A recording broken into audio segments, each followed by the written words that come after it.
앞서도 말씀드린 대로 이재명 대통령은 강 후보자 임명 강행 수순에 돌입했습니다. 네, 이 국회 여성가족위원회에서 이 강 후보자 인사청문회가 지난 14일에 이뤄졌지만 청문 보고서는 채택되지 않은 상태입니다. 여가의 민주당 의원들은 표결로라도 보고서를 채택하자 이렇게 주장하고 있지만 국민의힘 소속 여가위원장이 거부하면서 버티고 있는 상태입니다.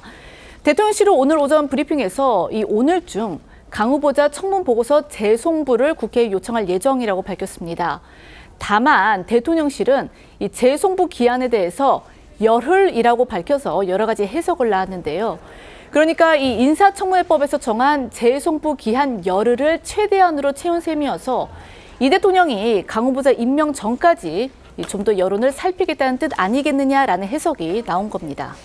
윤석열 직전 대통령을 비롯해서 통상 역대 대통령이 이 청문 보고서 채택 없이 장관 임명을 밀어붙일 때는요, 짧으면 하루, 길어도 사나흘에서 일주일가량 재송부 기한을 설정을 했습니다. 사실 법적으로는 이 재송부 요청 한 번 더 할 수도 있습니다. 그에 비해서 이재명 대통령은 법적 한도인 10일을 꽉 채워서 기다려보겠다, 지금 이렇게 밝힌 겁니다. 때문에 이 대통령이 혹시 강 후보자에 대해서 쏟아지는 부정적 여론들을 신경 쓰고 있는 거 아니냐, 이런 해석이 나오고 있는 겁니다. 네, 하지만 대통령실은 법에 정해진 기한일 뿐이다. 확대 해석은 경계했습니다. 직접 들어보시겠습니다.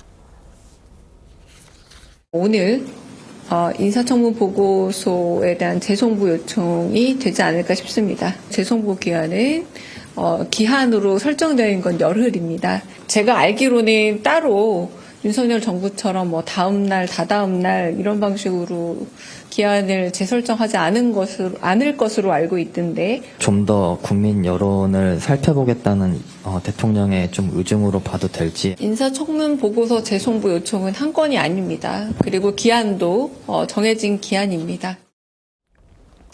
어쨌든 재송부 요청 후에도 국회가 보고서를 송부하지 않으면은요, 대통령은 임명을 밀어붙일 수가 있습니다.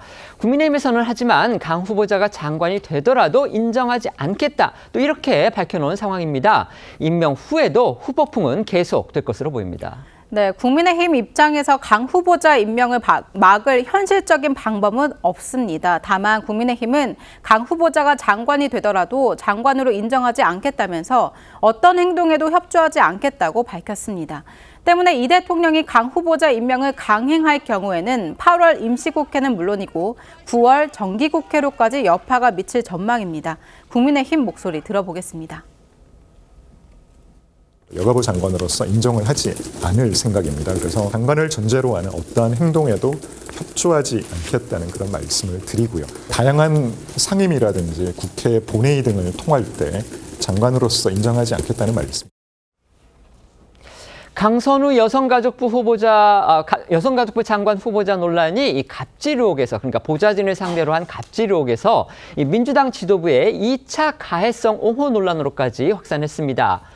보좌관과 의원은 가족 같은 개념이다. 친해서 사적인 일을 부탁했을 수 있다. 불만 없이 잘 해내는 보좌관들도 있다. 이런 문인석 민주당 원내수석 부대표의 발언이 지금 논란이 되고 있는 겁니다. 어떻게 들으셨습니까? 일단 대통령이 인사를 하기로 한 방향으로 이제 대통령실의 입장이 정리가 됐다 보니 당연히 민주당에서는 여당에서 대통령의 입장을 지켜주기 위해서 이제 설명하는 과정에서 이런 문제가 자꾸 나오는 것 같습니다. 그런데 분명한 것은 국회의원이라는 지위를 이용해서 사적 업무를 시키면 안 되는 거죠. 이 부분에 대해서 강선우 후보자 본인도 청문회에서 사과했지 않습니까? 잘못됐다는 겁니다. 그거를 갑질이라고 칭하든 뭘로 칭하든 해서는 안 될 일을 한 것이고요. 이게 추가적인 문제가 더 있지 않나는 내용, 그리고 실제 보좌관들 안에서는 이 부분에 대해서 여전히 흔쾌히 지금의 인사 상황을 수용하지 못하는 분위기가 형성되고 있는데, 이런 발언이 곡해되거나 오해될 가능성이 있는 데다가 자칫 이 일부 설명 내용은 당연한 것처럼 받아들이는 내용도 포함되어 있어서 부적절해 보입니다. 안 되죠.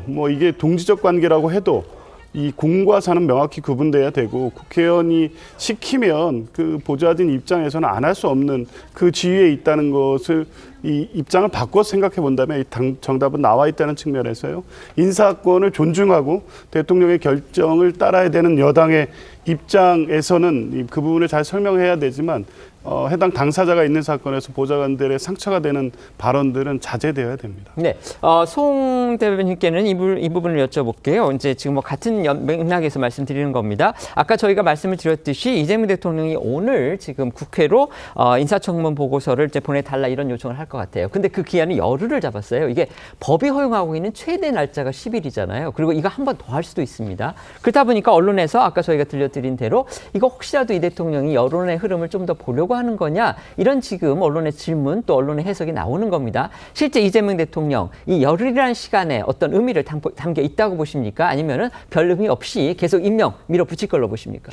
그런 의미를 담았을 수도 있는데요. 정말로 그런 의미를 담고 있다면 이재명 대통령이 단호하게 지명 처리를 해야죠. 인사는 곧 메시지라고 하지 않습니까? 특히나 고위공직에 어떤 사람을 등용하고 등용하지 않고는 그 인사청문회 과정에서 노출된 논란에 관해서 정부가 어떠한 행위를 허용하거나 권장하거나 그렇지 않는다는 의미를 포함하고 있는 겁니다. 그렇기 때문에 열흘이라고 하는 인사청문 재송부 기한을 통해서 여론의 동향을 눈치를 보고 혹여라도 후보자가 자진 사퇴해주기를 기다리는 것이 아니라 그것은 인사를 통해서 본인이 가시적인 조치로서 응답을 해야 되는 것입니다.